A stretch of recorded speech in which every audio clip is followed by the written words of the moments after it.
Welcome, Trust and Believe listeners. My name is Shawn T. I'm your host for Trust and Believe. Today, we have a really great question and answer conversation that's going to happen between my safe space community and the amazing Shawn Stevenson. He released a book called Eat Smarter, and in this book, there are so many great things that are going to take you on a journey when it comes to what you're putting in your body, how much energy you expend while your food is digesting, and many, many more nutrition tips. So I hope you can stick around, learn a little bit more about how to eat smarter. Get ready to trust and believe.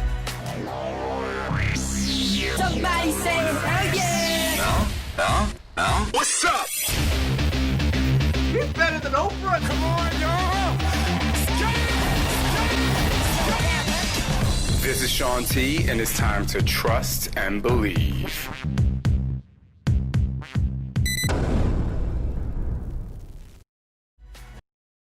So I'll begin here, Shawn.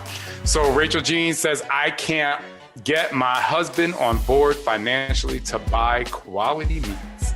He won't make the switch to grass-fed or organic meat. So my question is, I work so hard to eat clean. Is this one small area meat undoing all of my hard work and still having a major impact on my health and immune system?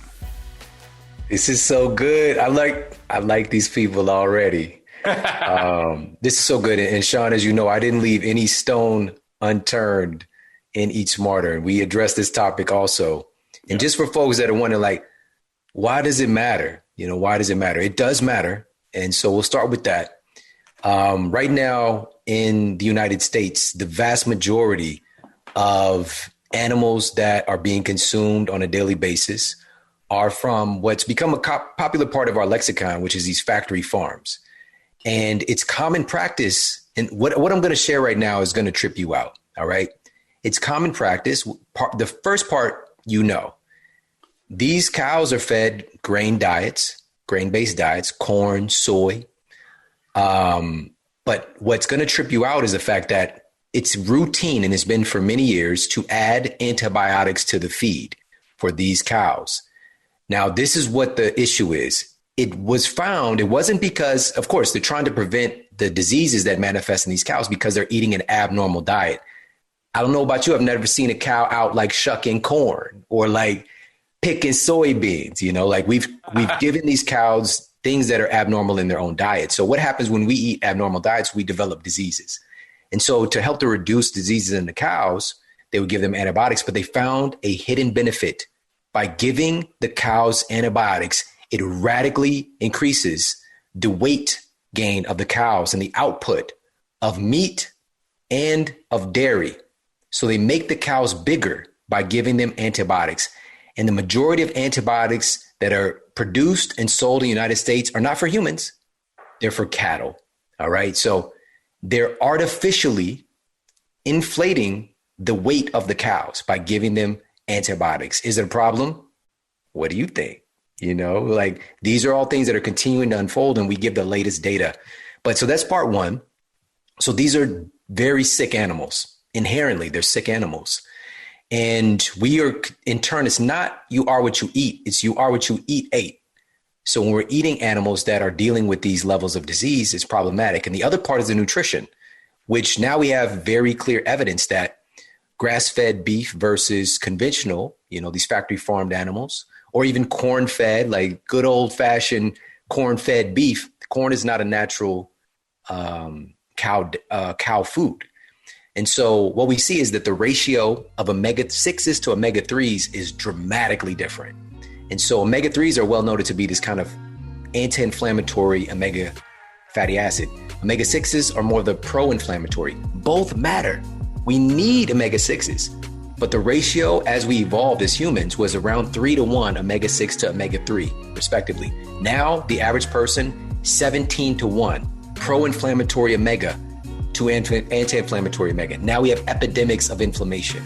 Obesity is related to inflammation. Alzheimer's is related to inflammation. Diabetes is related to inflammation. All right. It's not an accident. Our food has changed what we're consuming, and it changes the fat cascade in our body. Some folks have up to 50 to 1 omega-6 to omega-3s in their body, all right, or in their diet. It's insane. That said, all right, sounds bad for the conventional grain-fed animal, but let me be clear. There is no diet aspect that is like the thing that is going to make or break you. It's really about stacking conditions in your favor. So if you're doing, 7 really good things for your body, there's some of these things we could talk about today, and, you're working out with Shaun T, you're doing all of these good things. I don't want you to be neurotic about eating some less expensive conventional raised beef. Because even if you're eating that versus eating a Pop-Tart, you're still probably winning a little bit. You know what I mean? If you got to put stuff in context. And that's the big problem. We talked about this a little bit of the diet dogma, is that these things are so bad and these things are so good. It's not like that. Every single food has its place. Every single food has a purpose and a value.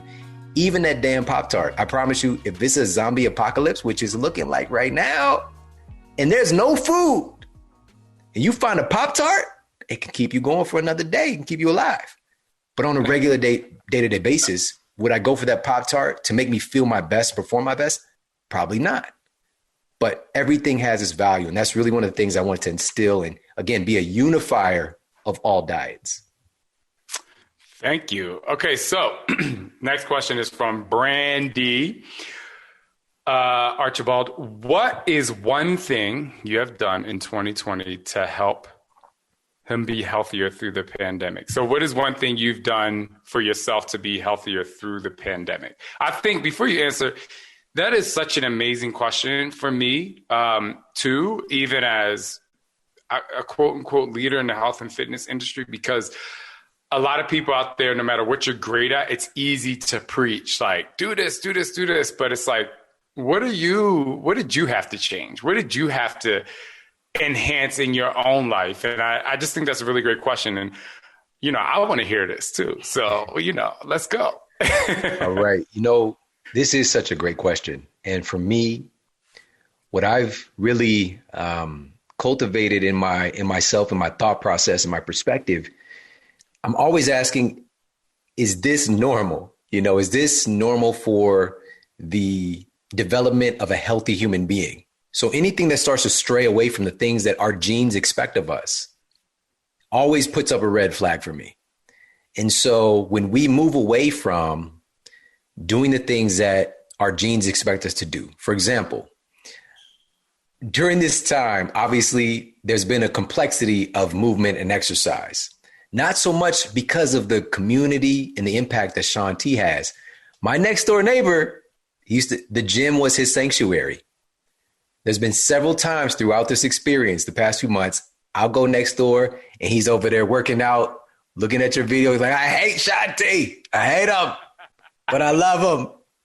You know what I mean? So it's had to reframe it. But for most people, and his friend included, one of his friends hadn't even left really his house or his block for several months. And so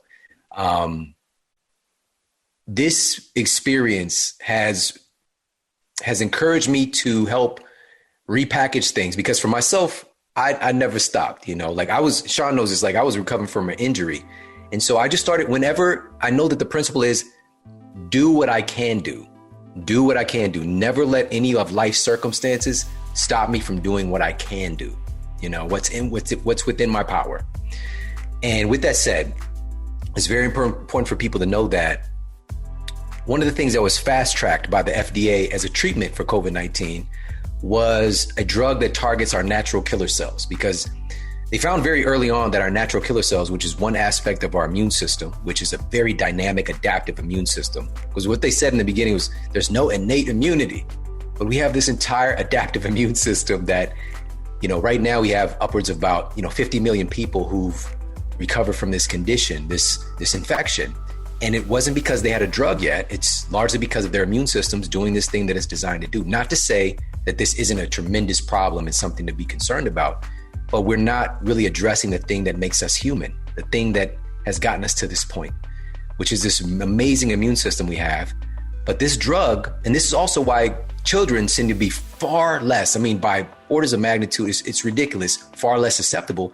They have their natural killer cells are so good natural killer cells are sort of like these little internal like ninja trainers, like they adapt to any pathogen and figure it out. And so that's just one aspect. We got neutrophils, T cells, B cells, all that stuff. But NK cells, they fast tracked a drug for it. Listen to this. Appalachian State University did a study.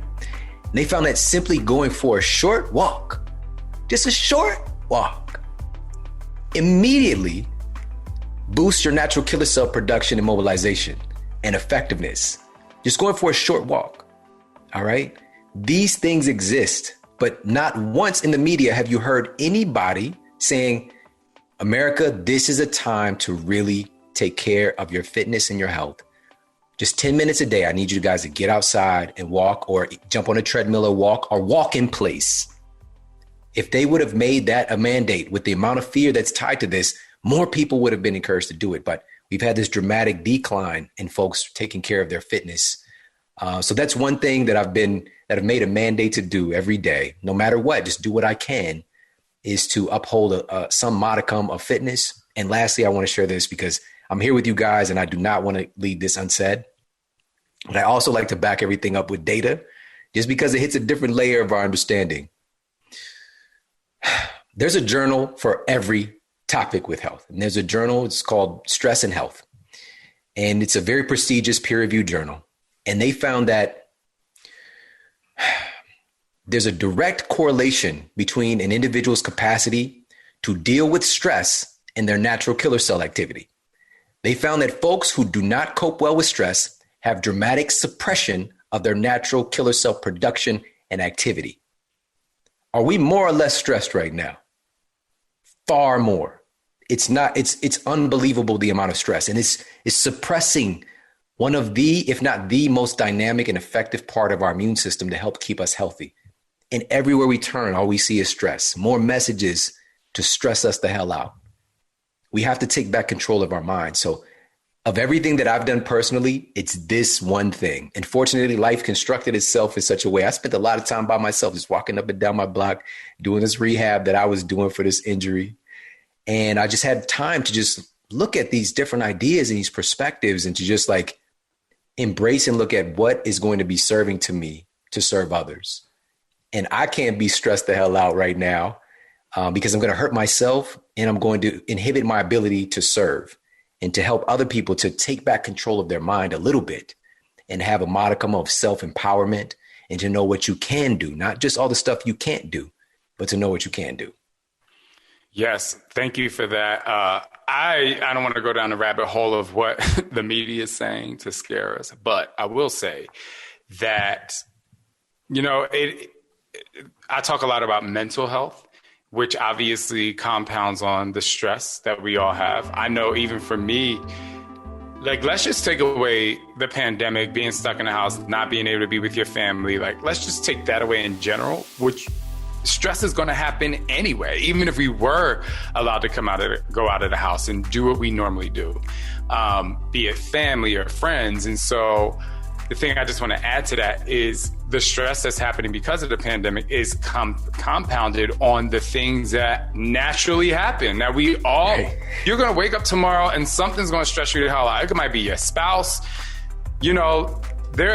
and then you're stressed about something else that then brings stress into your relationships. Right. Just hearing that, I know a lot of you here work out every day, but if for some reason you feel like I want to skip, I want you to go back to just being like, well, what can I do?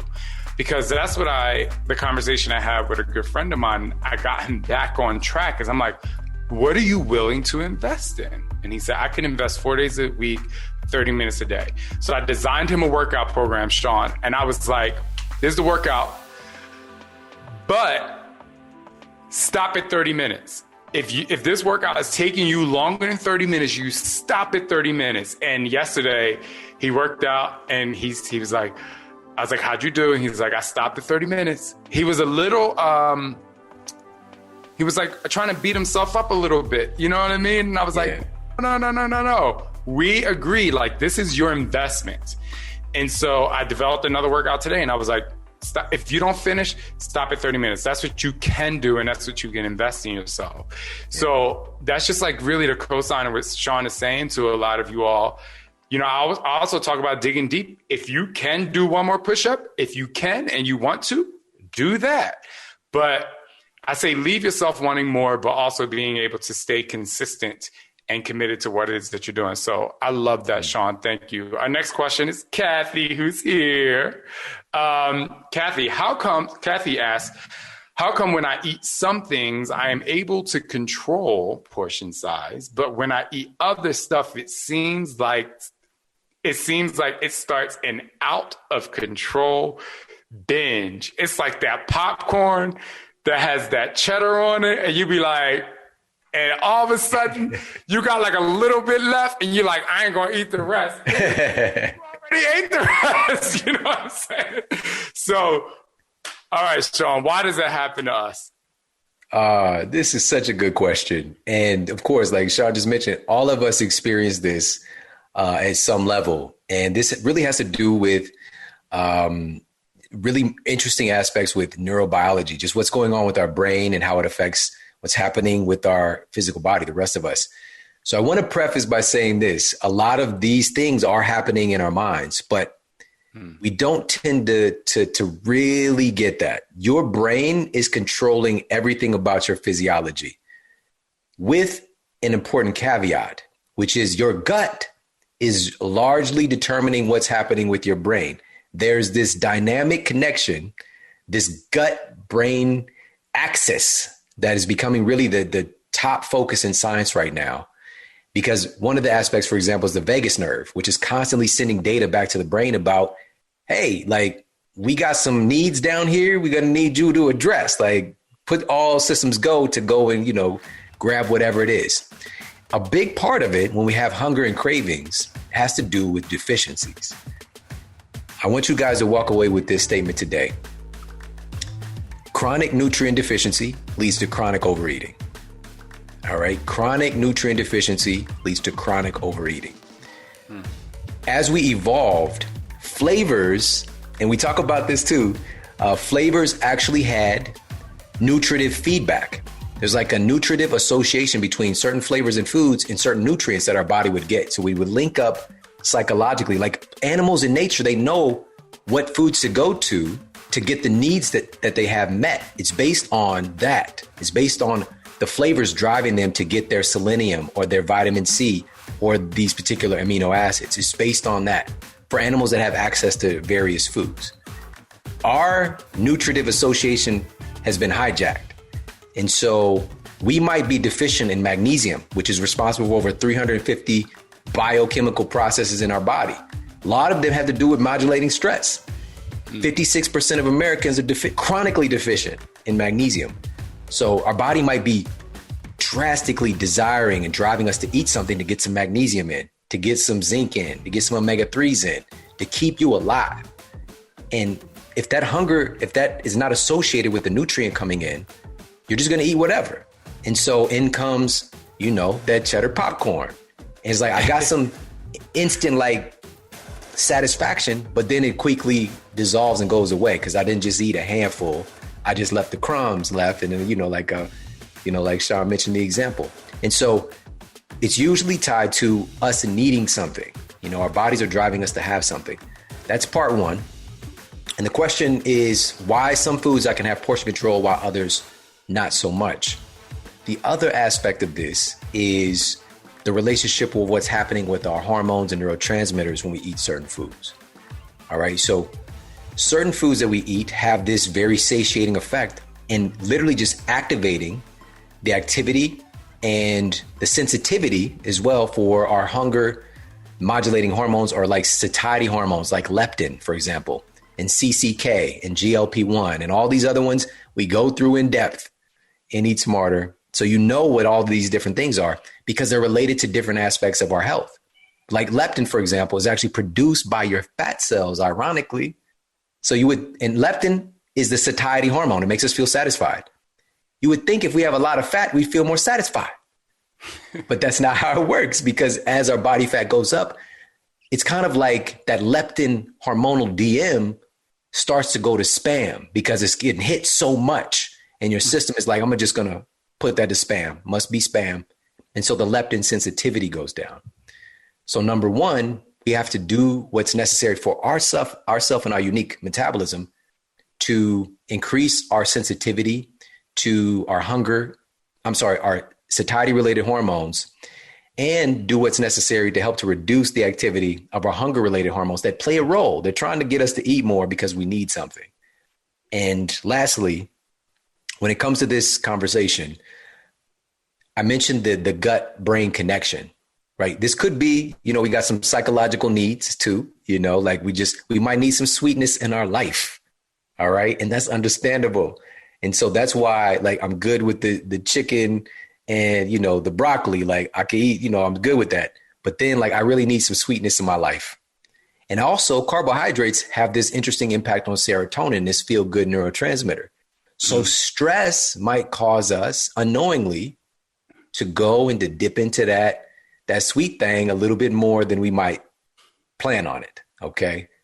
So it might be that psychological. And lastly is the microbiome connection, which at the end of the day, you have microbes in your gut that drive your appetite as well. You have gut bacteria. You have trillions and trillions of bacteria that are more apt to increase the hunger or desire for high carbohydrate and sugar foods, because that's what they want to stay in the house, in your metaphoric building, And so what we have to do is help to encourage a shift in that microbiome cascade to ensure that microbes that are related to satiety and balance and even, what we call, quote, fat burning, that starts to reign supreme in your gut. But for you to do that, you have to shift the diversity of the foods that you're eating too. Because even if you're eating healthy, guys, we tend to get in this food prep gone awry. We tend to eat the same thing: chicken, rice, broccoli, chicken, rice, broccoli, chicken, sweet potato, broccoli. Diversify that microbiome. We need to diversify our foods. And that's one of the real big takeaways as well. I know for Scott and I, especially in the first part of the pandemic, obviously going through the entire pandemic, is for some reason before the pandemic, we were like, okay, we had the foods that we're going to eat, boom, boom, boom. But for some reason, the pandemic has made us constantly switch up the foods. Like we got really into cooking different things and like coming up with different recipes and like in getting all of these just different things to put in your body so that you can, you get everything. And in addition to that, I've actually started like IV therapy to enhance some of those vitamins and things to go onto my body, but that's a whole nother subject. I want to switch subjects a little bit, Shaun. And you know a lot about this next question. I thought this next question is great. And Maritza, raise your hand, who's here. She asked this question. How can we look at what we consume to help with how we sleep? You're going to love the rest of this, I know. I've always struggled with sleep and wonder if there are any vitamins/minerals or foods we should look at to help with getting a decent night's rest because I feel broken most days due to poor sleep. I like this. No. All right. So one of my favorite chapters in the book is called Edible Sleep. And we're speaking directly about the connection between our nutrition and our sleep quality. And it is definitely the number one most overlooked thing in sleep wellness in our world today. Because you can get the most fancy mattress, the Posturepedic, orthopedic, pedic mattress. You can get the fancy pillow, you can get the chili pad, you can have the blue light blocking glasses, you can have it all. How you know all this? How you know all the things? Because I put it out there. I'm the one. Sleep smarter. I love it. I know. That's why I just wanted them to know. But in Sleep Smarter, I mentioned this a little bit, but I go in depth in Eat Smarter. I couldn't do that book without mentioning the nutrition aspect. But here's the thing. We can do all the things, but we don't really understand. And this is a big part of this mission, to really get all of our sleep related hormones and neurotransmitters that enable our body to do the thing that we call sleep, they're made from food. They're made from the food that we eat. And so if you're deficient in the building blocks that make your sleep related hormones, that make your sleep related neurotransmitters, guess what? You're going to have sleep problems. You're going to have issues with your sleep quality. So that's what we focus on. And I'm going to mention this really quickly, then give some specifics. But this goes back again to the connection between the microbiome and what's happening with your brain, specifically what's happening with your sleep. When I was in college, I just taught a neuroscience, I did a guest lecture for a neuroscience class at NYU last week. All right.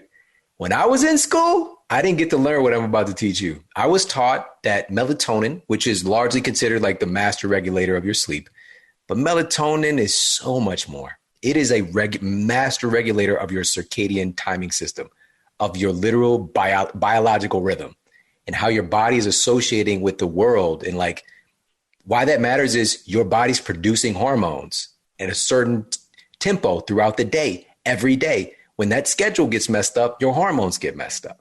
All right. This is why daylight savings time mess people up every year. There's an increase in heart attacks. There's an increase in accidents.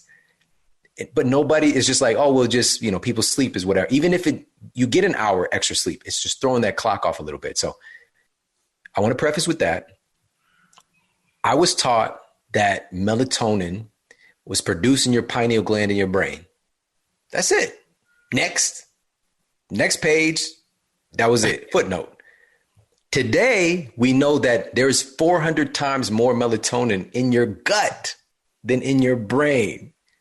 And even if you had your pineal gland removed, the levels of melatonin still stay consistent in your body because of the enterochromaffin cells, all the different cells in the gut associated with, largely tied to the bacteria communicating with these cells, the production and storage of melatonin in your gut. What you put in your gut inherently affects your melatonin production. All right, so I want to share that. We have to take care of this gut microbiome. We have to take care of this cascade. So, but there are also these, what I call these good sleep nutrients. These are the literal precursors to making the things that I've been talking about. So I'll just share a couple of those really quickly.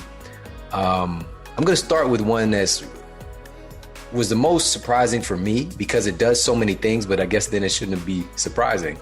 But it's the least talked about in relationship to sleep, and that's omega-3 fatty acids. All right, omega-3s, one of the peer-reviewed studies that I talked about help to not just reduce daytime sleepiness, but also help to improve your sleep efficiency, because it's not about necessarily just sleeping more, it's sleeping better. Because a lot of people get 7-8 hours of sleep, but they're still tired all the time, or they wake up not feeling like they got a good night's sleep. So omega-3s help with that pathway. It's a building block of some of these hormones and neurotransmitters. Also, one of the studies found that deficiency in vitamin C directly correlated with more interrupted sleep. So folks that are having trouble staying asleep and going through their sleep cycles effectively, it could be related to a vitamin C deficiency. And you might be like, well, no, it can't. That's not why I take a vitamin C supplement or whatever. I drink Sunny D, I don't know. But there are many different types of these nutrients. All right. So vitamin C isn't just one thing. It isn't just ascorbic acid. It isn't just like this supplement form. That might not be the type of vitamin C you need. Same thing with magnesium. There's multiple forms. B vitamins, we know there's multiple forms. But even with B12, for example, there's multiple forms of that. So how do you get the type you need? Food. Food has all these different cofactors and biopotentiators that give you like an array of all of them versus a synthetic supplement. Not to say the synthetic supplement can't be helpful. So targeting foods that are high in the things that I'm talking about. So another one is potassium. It's really important for sleep quality, relaxation, magnesium. Where are you going to find these things? Omega-3s, what we have in the data.